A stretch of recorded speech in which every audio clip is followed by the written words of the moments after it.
¿Qué tal? Bienvenidos sean una vez más al canal.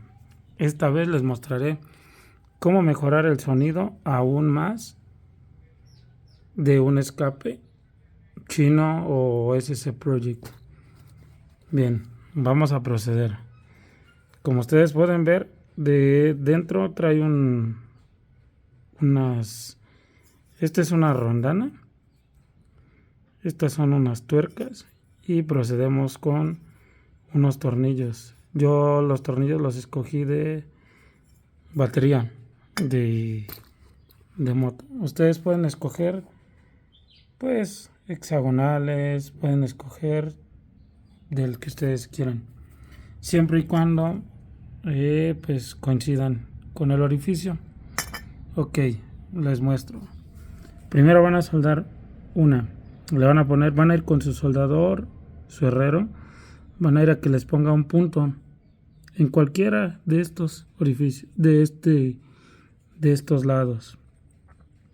Ok, una vez que está, van a meterlo y van a hacer que coincida. Ya una vez coincidiendo, ahora sí proceden a poner la otra. Ya que vean que ambas coinciden, obviamente no coinciden en simetría. ¿Por qué? Porque los orificios vienen diferentes. Ok, una vez que ya haya coincidido, lo que van a hacer pues ya es ponerle la soldadura y ustedes ya eligen la forma o el sonido. Si lo quieren pues duro, medio o más o menos. Yo aquí tengo estas, pues obviamente así es el DB Killer. Y pues yo así lo tengo hasta abajo. ¿Por qué? Porque este es el que coincide con aquí, en donde mero sale el sonido. Entonces pues yo quiero que desde que salga pues se escuche un poco menos. Entonces al salir pues el rebote, el sonido, pues obviamente es un escándalo menos fuerte, pero sí ronco por el eco que produce aquí. Vamos a proceder a cambiarlo, a ponerlo y enseguida les muestro cómo suena.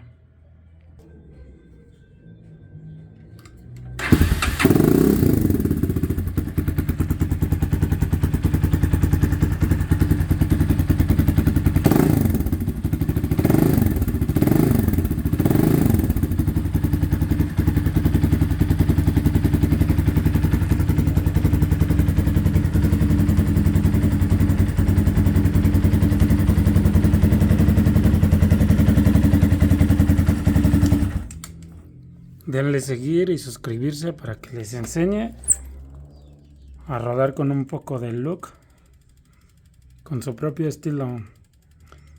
Acompáñenme para que les muestre cómo se pone la cinta anticalor, unos sliders sin lastimar y sin que tenga derrame o fracturen la manguera del radiador, al igual la pechera. Perdón porque está sucia, pero un video si no sale sucio no es un buen video. Denle suscribir y síganme en esta travesía para seguir restaurándola y denle like. Les agradezco. Nos vemos en el próximo video.